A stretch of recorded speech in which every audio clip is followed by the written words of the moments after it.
Hi everyone, I'm Joseph and welcome to part 5 of chapter 1, Eiji, Wolf of the Ninth Avenue. So let's go ahead and begin with a summary. So part 5 opens up with an explanation of how individuals acquire Digimon. There's two ways to do so. The first way is by using AI tools to capture the Digimon, and the second way is to collect digital eggs known as Digitama.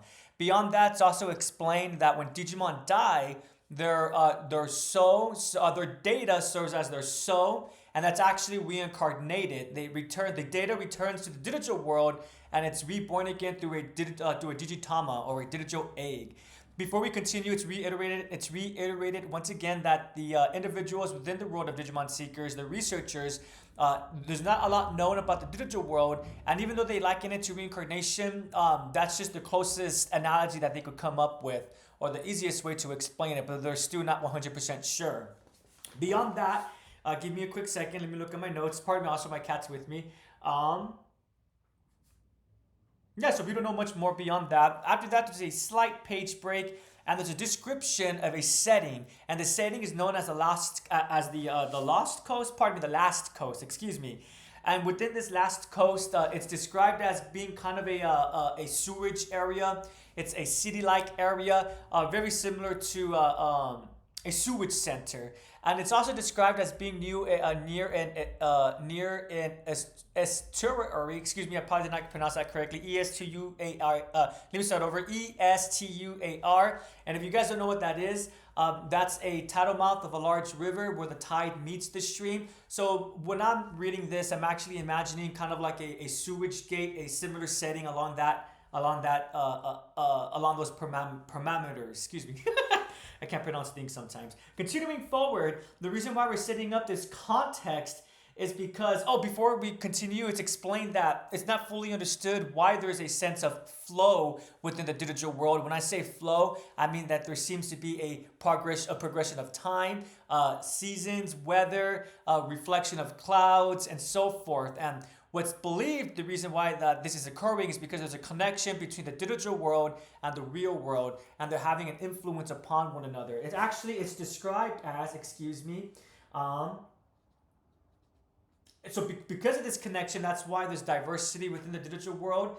No one knows quite yet if this influence is positive or negative. And in fact, it's actually likened to when the Europeans, or specifically the Spaniards, when they first discovered the native people of the New World, or of America, the new continent. What happened? We discovered new people, but there was some negative repercussions from that. A second analogy that's used is when humans first discover space flight, and we go into space, but we're unaware that on the hull of the space shuttle, there's an unknown bacteria, an alien bacteria that's going to cause havoc, right? So we don't know this influence of the real world's influence upon the digital world is positive or negative. We're just aware that there is an influence. Continuing forward. So now we're finally getting into the meat of the story. I would argue that so far this was just world building for the world building, and now we get some description of the Last Coast. And apparently, the reason why we're in this area is because along the shore, along this reddish like beach, there's a lot of data, digital trash data, and it's not uncommon that digitama or digital eggs wash up along the shore. And because of this, poachers come here looking specifically for digital eggs, and lo and behold, that's exactly what's going on here. There's 4 Epsimon who are unaware that a new character by the name of, excuse me, let me look, Satsuki. My cat was on top of my paper. Satsuki, give me a quick second. Let me get her specific title. The deputy squad leader. So Satsuki is a deputy squad leader, and she's in charge of a group of Commandramon. And it's actually implied that she's, verbatim from the story, she's broken the yoke. What that seems to mean is that it's looking like she's so right now in this setting there's 4 Epsimon, and they're being surrounded by Commandramon. They look like Agumon with little military attire, and there's a Nunimon who's hiding underneath the water with its eye stalk sticking outside of the water, and it's being implied that it's looking like Satsuki. She's actually present here as well. She's here with the other Digimon, but even though she's in a sewage-like area, she's able to use tools to block out those senses, so she's not smelling anything currently, because obviously she doesn't want to be smelling in this environment. But it's looking like she's present. Unlike the Epsimon who are being controlled by code crackers, the human drivers, the human individuals in control of these Epsimon, they are not within the digital world. They're still outside in the real world. And now this matters because when the Commandramon choose to come out and attack, Satsuki appears with them, and it looks like it looks like the Epsimon are going to get away. They become camouflaged. They utilize their own specialized tools as Digimon to try to get away. And then when that happens, Satsuki commands for two Mekananarimon. I'm probably not pronounce that correctly, but Mekananarimon, if you guys have seen the anime, it's a robotic Digimon, to appear. And in this iteration of Digimon, in this world of Digimon, they're actually being driven by Commandramon. So two Mekonorimon appear with Commandramon piloting them, and they go after those Epsimon. They're able to capture one of them, but it's looking like the rest of them are going to get away when all of a sudden lightning appears, and who approaches to assist the digital police?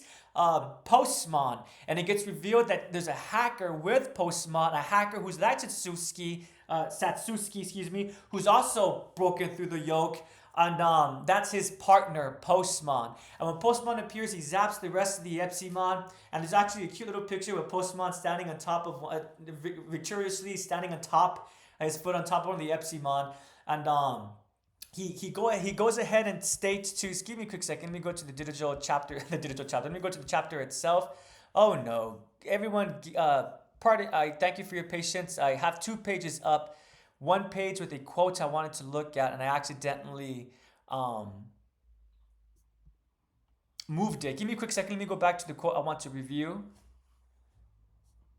All right, here it is. Now let me go to the quote that I want to read. Sorry about that, everyone. And again, though, I do thank you for your patience.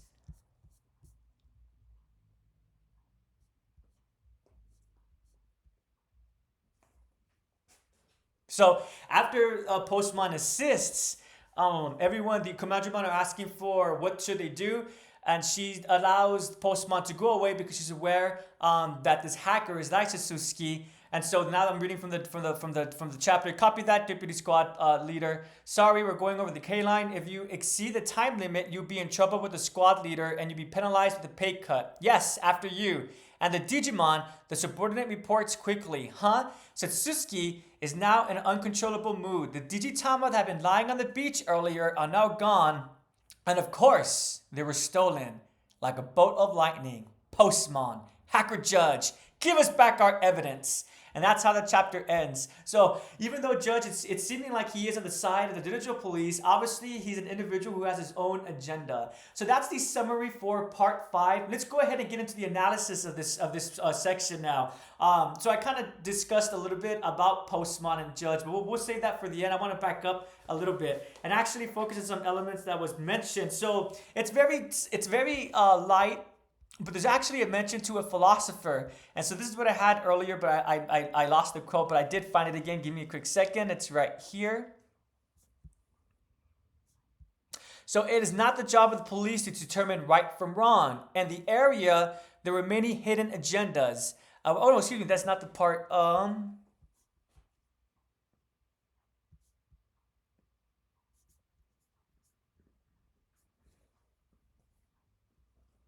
Excuse me, everyone. I thank you for your patience. Again, I did have the quote up earlier, but unfortunately, I manipulated the wrong page. Here we go. So again, thank you for your patience. The view of the rusty coast in the digital world is also observed in the form of schematic diagrams and numbers on virtual monitors, but is not directly seen or smelled. We know, but we don't understand. Were those the words of some famous scholar? So that actually are a word from a famous scholar. Specifically, the quote is, "I know that I know nothing," and it's a saying from one of Plato's written accounts of his teacher Socrates, or his own tutor Socrates. So what does this mean? I know that I know nothing. That's essentially establishing that although we are aware of information or we are aware of current knowledge, we're not necessarily can comprehend the truth of that knowledge. So I know that might sound a little bit confusing, so we're going to touch upon philosophy really quickly. In case you guys are unaware, Plato had an idea known as the forms. This idea of the forms helped to solve the issue of the universals. What are the universals? This is what we know, but we truly do not know. So the universals represents what we encounter superficially. For example, when I see a leaf, All leaves are different, yet that word leaf is meant to describe all leaves. If I were to draw a leaf, what I draw would be different from a leaf that you, the viewer, would draw. Despite this, we know what the idea of leaf is. That's what a universal is. A form, Plato believed that the form existed in the realm of ideas, and that's where truth resided in. So, for example, if you built a chair, we could only build a replica of that chair, the truth of that chair. Eventually, even if you build a perfect chair, eventually, due to time, that chair would degrade, lose one of its legs, and no longer serve the function of a chair. Just because it loses its function of a chair, though, does that mean it's not a chair? It just lost that truthfulness of it being a chair. It's now less replicating the truth that it was meant to reflect. So again, that's what Plato's truth, and that's what Plato's forms and the universals is referring to. And it's actually pretty cool that within this Digimon chapter that we have a reference to philosophy. We know, but we don't understand. So in other words, it seems like they're talking about we understand what's going on in the digital world, but we don't really understand the workings of it, right? Like what was established before, we know that there's a connection between the real world and the digital world. There's an influence upon one another, but we don't know if it's good or bad quite yet, right? What's pretty cool about this is that I would argue that just using this as a way to connect to Satsuki's character, who after this it's stated, the only one who knows, and she is the only one here, is a deputy squad leader, Satsuki Tamahimi. Excuse me, I'm probably mispronouncing that. And what I really like about that is that's great characterization for Satsuki's character. Essentially, while it's true we may not be aware of all of the full truth, Satsuki, she understands that she has a specific goal in mind, and that goal is what?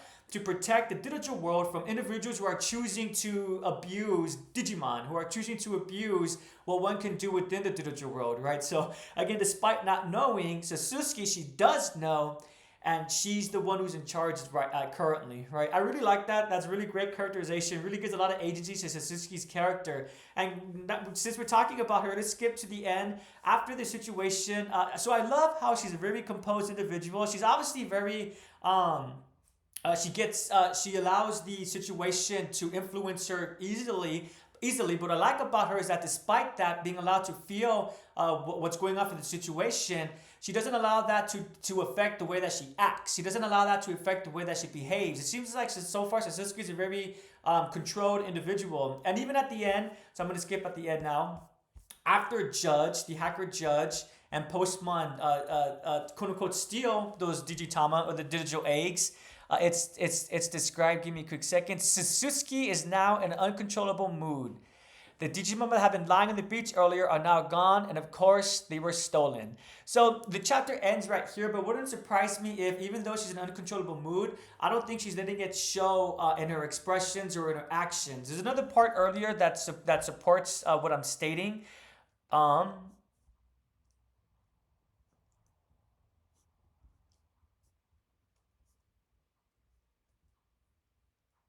Here we go. Before this, the Kamajimon squad asks for instructions. Satsuki is shaking inside with anger at being ridiculed. It's because of Postman. He tells her, well, actually, we'll discuss this shortly. Either Postman or Judge tells Satsuki, it's looking like you really have a soft spot for Digimon. And he playfully gives her a kiss on the cheek and takes off. And that's why she's flustered. But anywho, Satsuki... Pardon me, now I lost my... Satsuki is shaking inside with anger at being ridiculed, but she manages to maintain a composure as the field commander. So that's just that small little detail. Even though at the end it's not stated that she's maintaining her composure, the fact that she's a field commander, and it is mentioned at least twice within this part, I think that's enough textual evidence to state that even though she's still upset at being ridiculed, and even more upset at the eggs, the Digitama being taken, she's still going to maintain her composure physically. Although her tone of voice might be a little bit rigid, she will be her disgruntledness won't be exhibited through her behavior, if that makes sense. And I really do like that. So far, I'm loving the introduction of Satsuki. I'm also loving the introduction of Judge and Postman. It was really quick, really sudden. But it's looking so. If you guys, so code crackers are individuals who utilize the digital world and Digimon for gray illegal, and sometimes legal activities, but it's always falling within the realm of the gray moral area. Hackers, on the other hand, and the realm of Digimon, although they do use digital tools, they specifically are against illicit activity. So Judge and Satsuki, they're both hackers, but it's looking like Satsuki seems to have more jurisdiction. She actually has to see more lawful power, and that she's working with some kind of organization. I'm looking forward to learning more about this. And Judge, even though they're on the same side of going against illicit activity, it's looking like Judge is not part of the same team, Satsuki's team. So we'll see where this is going to go ahead forward from here. But what I'm also really finding interesting, it's looking like so far the humans speak through the Digimon. But the Commandramon do seem to be speaking with Satsuki, but maybe they're being controlled by other digital police. Maybe they haven't broken the yoke in the same way that Judge and Satsuki has. So I'm not entirely 100% sure the Digimon are speaking, or if it's just the code crackers / the hackers speaking through the Digimon. I'm sure that'll become clearer as you continue with the story.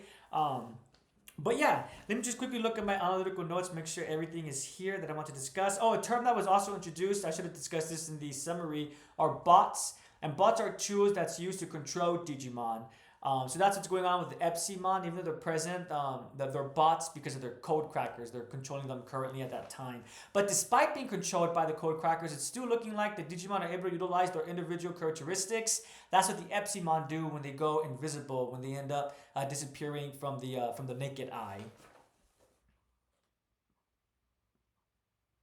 Oh, so one last thing I want to focus on is looking like, so this might just be the translation, but it's looking like the quote for the digital police is freedom of the network, freedom of the digital world. I'm hoping that they'll come back and come back to that line. I think it's a really interesting line, freedom of the network, freedom of the digital world.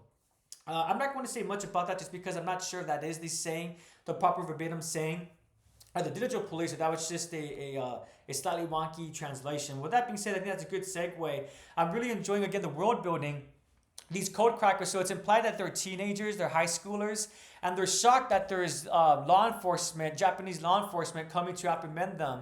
And they state this is a digital landscape. There's no national laws here. What's going on? And Satsuki explains that might be true, but you students are Japanese citizens, and thus you'll be subject under Japanese law. So that's cool. I'm really loving how they're trying to establish how the digital world, it kind of feels like it's the Wild Wild West. It's the Western frontier as society continues expanding from the epicenter, right, or from New York and everything like that, and they start going out towards the west. And as they start going out towards the west, there's no cities, there's no towns. We have to establish those. And it's really looking like the digital world is in that stage right now where there's not even any epicenter, right? The researchers are still researching, studying the digital world from the human world. And yeah, so I'm really looking forward to more interactions within the digital world itself. And lastly, before I end it, so we did not get any Logomon, we did not get any Eiji, but frankly, I'm fine with that. The reason why I'm fine with that is because this is a story about multiple characters, not just about Eiji. I'm loving how we're getting great details for the supporting cast. I really am enjoying Professor Rusenji. The first appearance of Satsuki. Oh, and by the way, I believe the Digimon she's riding is Nunimon. So for those of you who watch the anime, you know exactly who I'm talking about. But I never thought I'd be saying this, but I'm really liking Satsuki and her partner Digimon. I'm looking forward to more scenes with her and Nunimon. Judge and Postmon, oh my goodness. Although they were just on the page for a little short while, that the time that they were on the page did so much to characterize these two individuals, and I'm looking forward to further interactions between between the hacker and the partner, and between the hackers themselves, and of course eventually between the hackers and our protagonist, the code cracker Eiji and Logomon. So part 6 will be coming out tomorrow. I'm thinking more than likely we're probably going to get a little bit more about this side of the story, and maybe we'll get a page break and we'll go back to we'll rejoin Eiji. But so far, I really am enjoying Digimon Seekers. If you're reading Digimon Seekers as well, let me know what you're thinking about it. And take care. Have a pro Digis day, and have a great day, everyone.